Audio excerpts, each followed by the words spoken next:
Welcome to Art Share, the podcast for artists by artists, with your hosts, Brigid Ashwood, Ash Evans, and Mary Layton.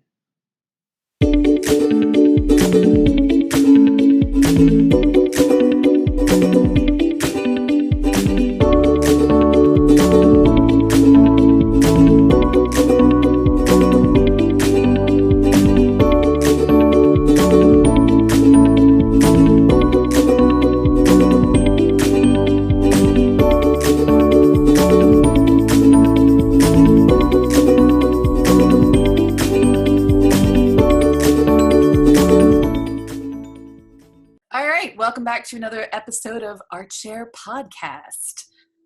What is it? For artists, by artists. Or maybe it's by artists, for artists, whatever. This week's episode, it's going to be another two-parter.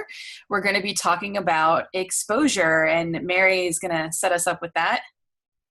Yeah, we're going to talk about when it's not a good idea, which is pretty much most of the time. And then I think, maybe in the next episode, we might get to when it is a good thing to do. Yeah. And what is exposure? What do we mean when we say exposure? Yeah. When we're talking about exposure, we're talking about when someone contacts you and says, oh, I love your art. I would love to put it on my blog or on my product to enhance its value. And then you ask them how much they're going to pay you for this. And they say, oh, well, we don't have the budget for that. You just get the exposure. Right.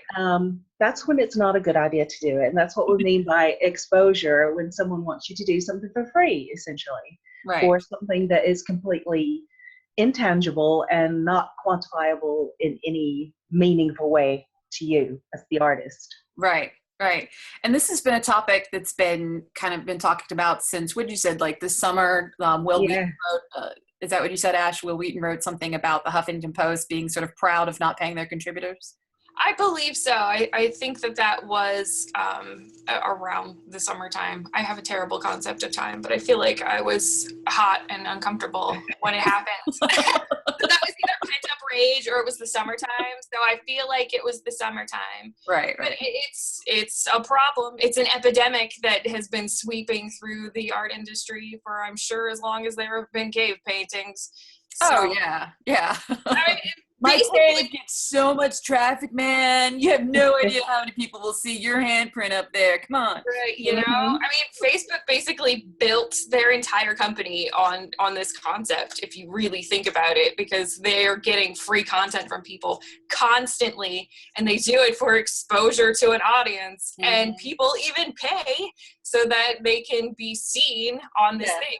And really they charge you to reach the people that you... It's like $1 billion industry built on exposure. So, I mean, in the movie theater of your career, please don't expose yourself. It's not going to go well for the most part. So, yeah. And like I said, you have this line that I often quote where you've said, people die of exposure. Yes, your career can die of, the empty promises of exposure.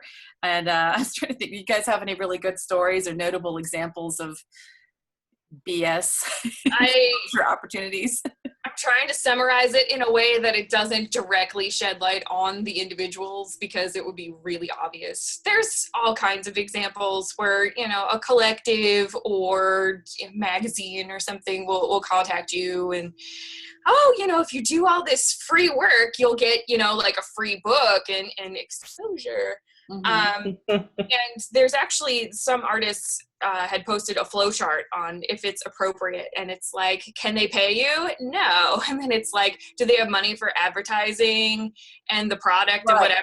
Yes. Then they can afford to pay you. Right. No.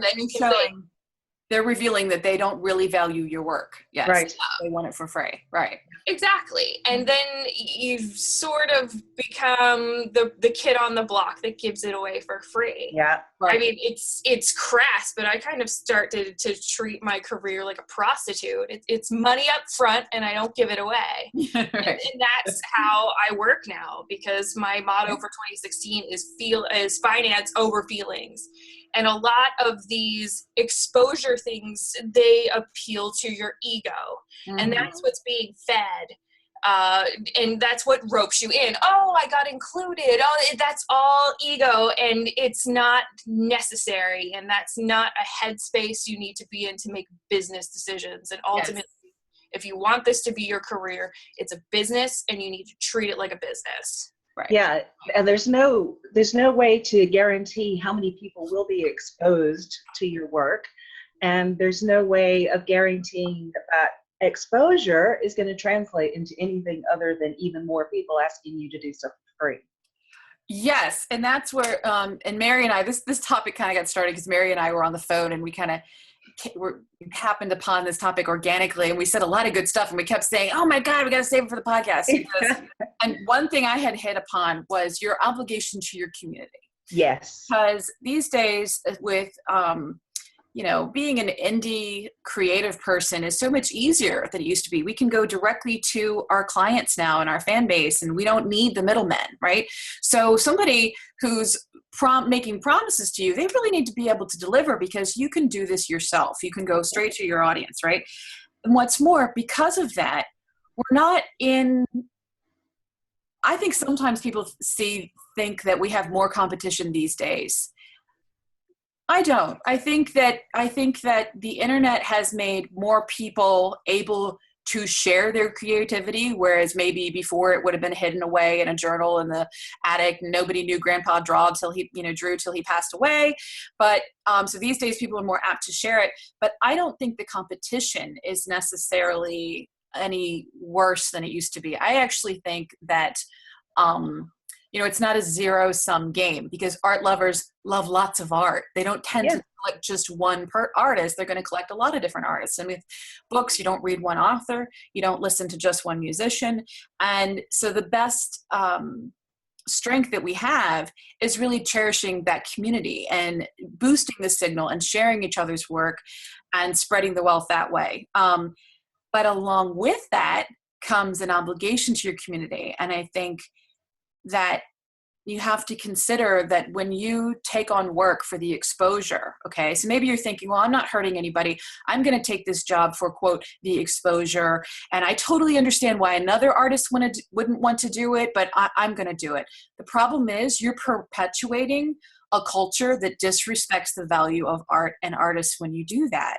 And so you have to consider, I'm not necessarily judging it, because we've all, done things, quote, for the exposure, and we do have to make that decision for ourselves, but really think long and hard, with the people that you're working with who are offering you this exposure opportunity. Do they really get it? Are they, is this a genuine situation, or are they just taking advantage of you? And what are you teaching them then about the value of artists, if that makes sense? Yeah. Because too heavy-handed. Well, yeah, because if you do something for free, if artist X gives company Y their artwork for free to use for the exposure because they're new and they want to get their name out there, and our storm thing's going on. I don't know if you can hear it in the background, but the storm radio's going blown off. Away. We'll have to I might get blown away if we're having storms here today. And the sun's out at the moment, so who knows? But anyway, so if artist X gives company Y this free artwork because they're new and they want to get their name out there, it's, you can understand that. However, later, if company Y decides they want to use, say, my artwork or Brigid's artwork or Ash's artwork, and they come to us and they say, we really like this piece and we'd like to use it for this product because we think it'll really enhance it.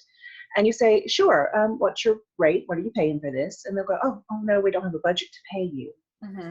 And of course, we're going to say, well, I'm sorry, but I can't do it for free because exposure is not going to pay my electric bill. Right. They're going to go, well, fine, we'll just go to artist X because they'll do it for free. Mm-hmm. And then, well done, artist X. Neither of us are going to get paid. Right. Whereas if there wasn't more, if somehow you could rally the community and send like a memo to everybody and we all, we all stuck with the plan, we could, elevate the system. But, there's always going to be that one slutty artist who's going to give it away for free. The thing about giving it away for free is you are putting that dollar amount on your artwork and you're saying my value is zero. And how is that really going to help your career when you're new, when you get out there and you say, my value is 0. This is what I feel I deserve to be paid. Right. And this is how it's going to be. I mean, no other profession in the world is this an acceptable currency. I'm not going to go to the hospital because I need my appendix out and tell the doctor, well, I can't pay you, but I'm going to show everyone my scar and go, tell them what a fantastic appendectomy you performed on me, and you're going to get more customers. It's so much business. Crap. And I feel like as a whole, the world feels like we need to pay for the privilege of doing what we love. And while I'm very grateful for that, it's still an occupation and it's a business. Mm-hmm. Everything in the world is visual. It's been designed by an artist. You need us. Yes. And that's, so we'll keep doing these things.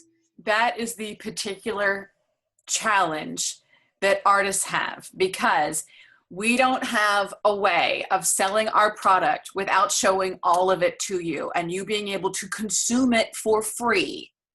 And then you have to make a decision to go a step further and buy it in a format of some permanence. Okay. Musicians, I mean, they can play a snippet of the song. I buy songs on iTunes all the time from just a snippet or something. And granted, yes, people can tape things off the internet or, YouTube or off the radio. You can tape songs off the radio. But if they want, a quality version of that song, it's very affordable, like quickly on iTunes, you can do that. So of course there's piracy in every industry.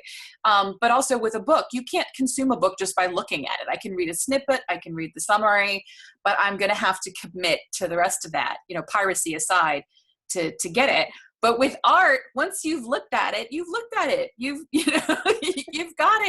And I think it's even easier to justify that sort of just casual consumption with art. I mean, everybody right-click saves, save it to my desktop, right? It's like I can look at it whenever I want.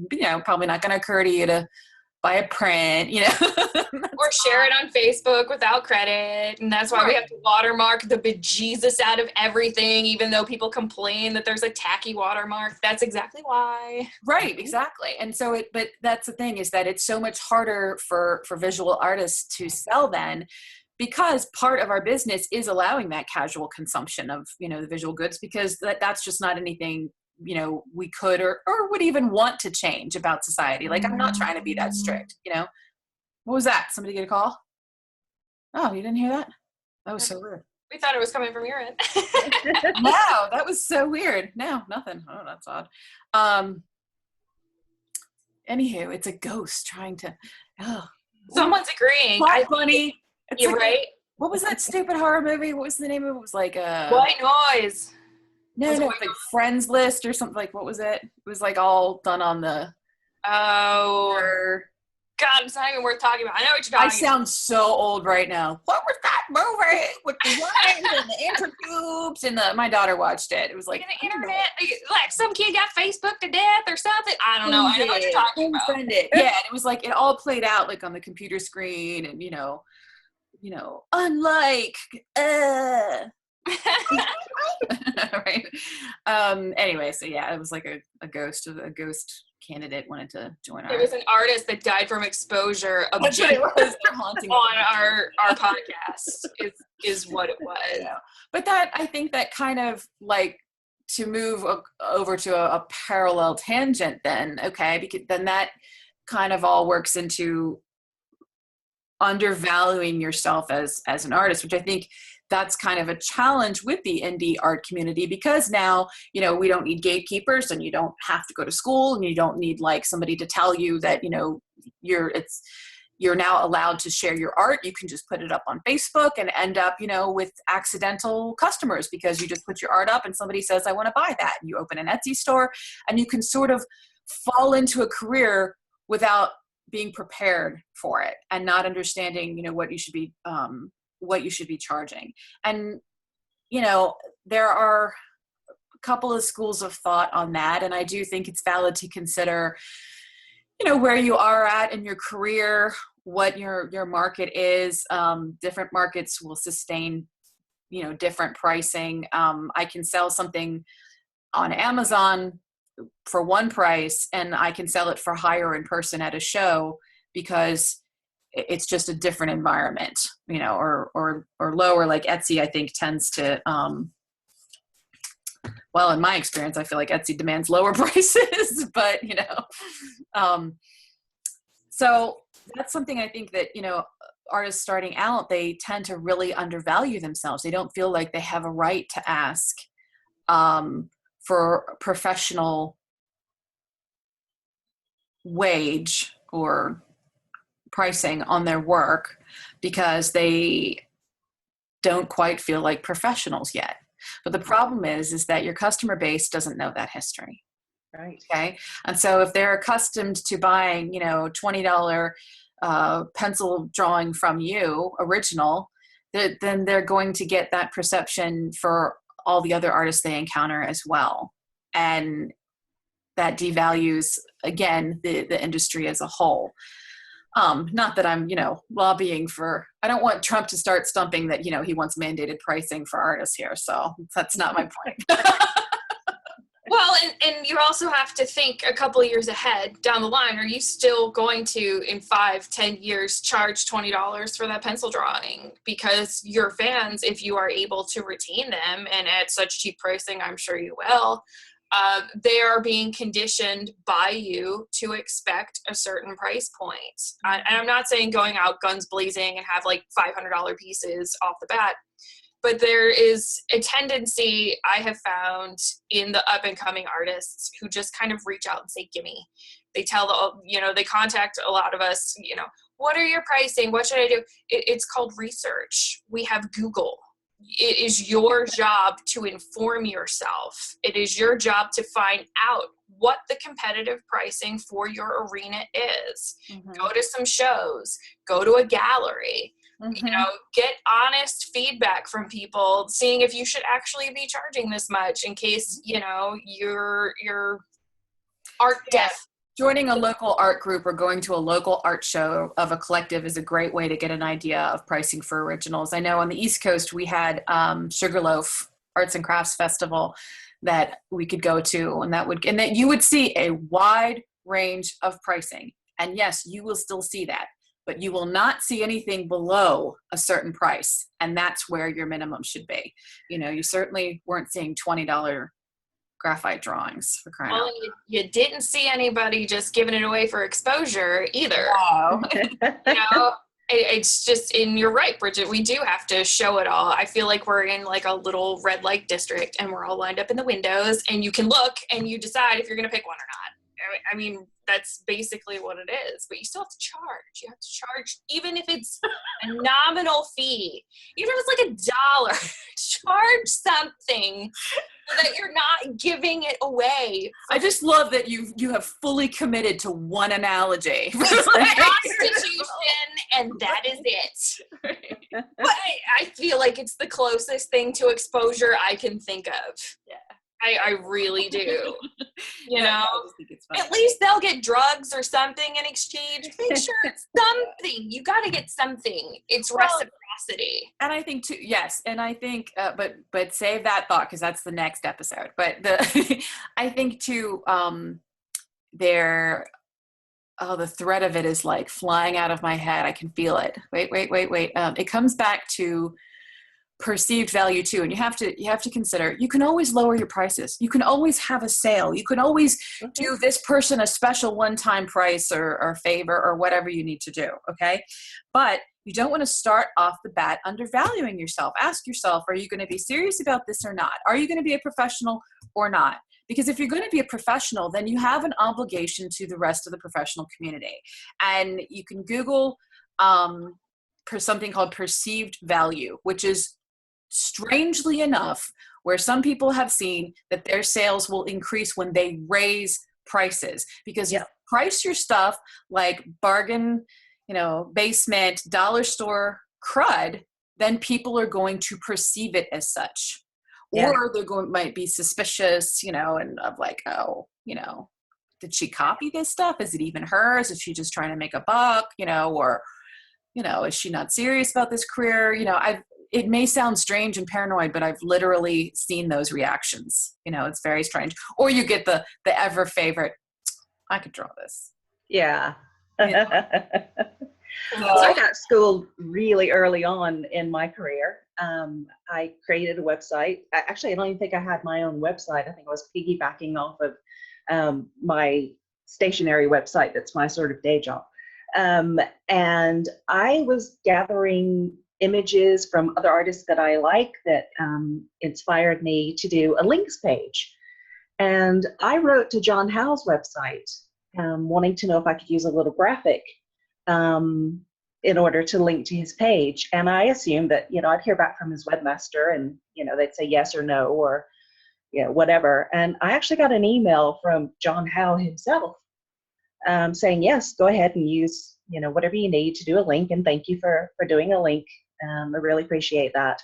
And by the way, your originals are frightfully underpriced. Mm-hmm. So I got schooled. I mean, my originals, I had my originals priced at what I would ask for a limited edition print now.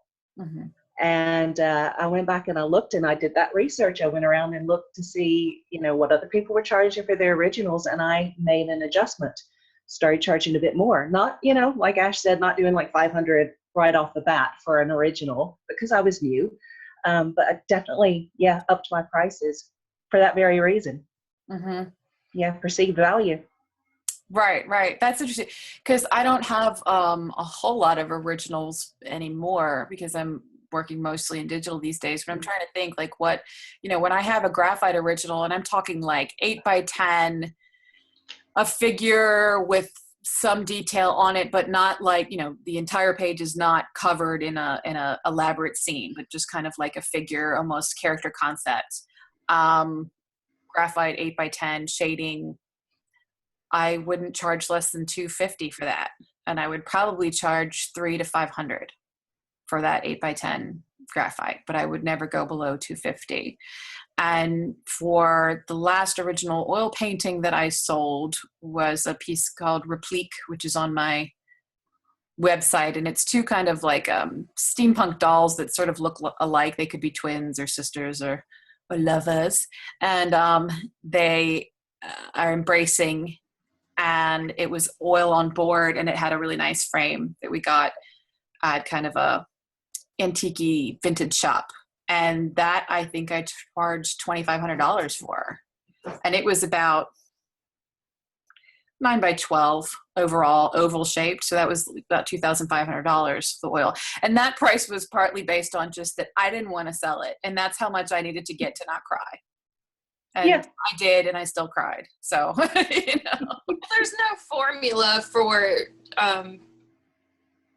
per inch or whatever. I mean, I know there's some forums that have that, but really, I mean, obviously it's a personal choice what you're going to sell your work for. And it depends on, time and materials and how expensive the frame is and how you feel about parting with it. I mean, I do that too. Like if you see something in my shop that's priced pretty high, like dramatically higher than something else, it's because I don't really want to sell it. Right. But I will definitely sell it, but I need to be able to buy myself something to feel better about. You don't have anything that you won't sell? I have a few pieces that I will not sell. No, I really don't. I really don't have anything that I'm so attached to that I won't sell. I mean, I have a couple that I've set aside that aren't available for sale at this minute. Like the first unicorn I ever painted in oil, because God, back in the day, I worked in oils. Pylon, she's in my closet. I mean, I'm not doing anything with her, so I would sell her too. I try not to. It's finance over feelings this year, so no, I'm not. No.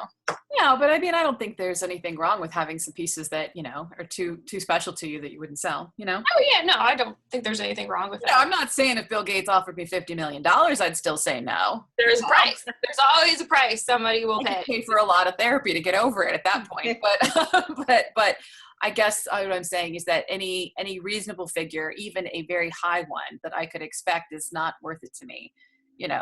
I have to say, like, one piece in particular that I keep, the Locust Queen. I mean, I don't think I would sell it even for $10,000, $20,000, $50,000. Like, seriously, I don't think I would. Because okay, So then what do I do with that money? Buy a car? I don't know. I don't think I'd love that car as much as that painting. So sorry, but I only really have one like that. So, but what you're like, I can't think of. No, I'd be like, I would buy a 57 Chevy Impala and do a bunch of other things with that money I would have. Yeah, not me. Not for this painting. No, another one, sure, but not this one. Maybe I'm just not talented enough to care about my work that much. I don't know what it is. I don't care. I would sell it. It's not talent. It's just attachment. That's all. You know, I have other stuff, you know, that I would sell, but yeah. So no, yeah. But that just reminded me of a piece that another piece that I won't sell because it's not mine to sell. I gave it to my husband. It's his, and he doesn't want to sell it, right? And I had a customer messaged me about it and was, you know, really adamant and weird and gave me this this is just a tangent to fill up the last of it. And it was a very like, okay, it's a steampunk heart that I drew when my husband was in the hospital with his first heart attack. Okay. He's had many since then. He's doing pretty good now, but he's had quite a few, right? So I drew this for him and it was like cathartic and emotional. And there was, you know, some kind of manifestation behind it for health and stuff like that. It was just, you know, it was a really significant piece. And I gave it to him and I called it the Tinker's Heart because he's like a tinkerer, right? Does things. And I got a message from somebody close to them in their family had a heart transplant.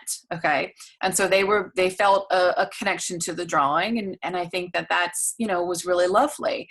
But they got really kind of, I would say sort of belligerent through the course of the conversation and adamant and were so insistent and then ended up sending me really graphic photographs of the heart transplant surgery as it related to their loved one. And that's finally when I wrote back and was like, I'm really not sure what part of this you don't understand. Like, I too had someone in my family who had, you know, a heart situation who thankfully survived. And I drew this for them. It belongs to my husband. It's not mine to sell. And also, where do you get off sending me these graphic photos? That was incredibly traumatic. Thanks, bye. Right? So I've had customers do that to me too. So strange. I've gotten my child's, you know, desperately sick and can you send me a bunch of stuff for free and I'll tell my friends about it. And it's just, you wonder, like, you want to help. Exposure. Oh, you brought it back full circle, right? Ooh, I brought it back in. We went out, we're coming back in. Yes. That's a whole nother episode. Don't be a chump because don't be a chump. Mm-hmm. You know why? Because I looked them up on Facebook. Guess what? They don't have any kids. Right. Right. Check. Want free stuff. You can do that. You can check on social media. And if you hear, you know, sob stories and terrible things happen to people, and of course you want to help people in need, which I do. I mean, I donate to charity frequently with my work and things like that. But I gotta say, when my daughter was in the hospital and almost died when she was 4 years old, when my husband was in the hospital, did not occur to me to email my favorite author and ask for free shit. Right. Oh, just cussed. Whoops. Free stuff. Where's the duck? Sorry.